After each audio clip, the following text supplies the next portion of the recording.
This is the weirdest scientific article I have ever read. A group of researchers trained mice to operate a virtual reality world with only their brains, and it worked. We have long known that animals were able to make maps in their brains in order to navigate. Researchers here wanted to prove that they could actually navigate that space in their own heads in real time. What they first did is put the rats on a little spherical treadmill, so essentially they could run around in any direction that they wanted.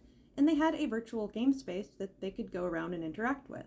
When they found a treat, they would then get rewards. And they also trained them to be able to pick up objects, move them through the game world, place them somewhere else in order to get a reward. They then mapped the rat's hippocampus and created a model in which the rats could operate on. Using this map, they placed electrodes in the rat's brain that allowed them to activate those parts of the brain in order to control the game world. Then they placed the rat on a stationary field and continued to project the game world around them.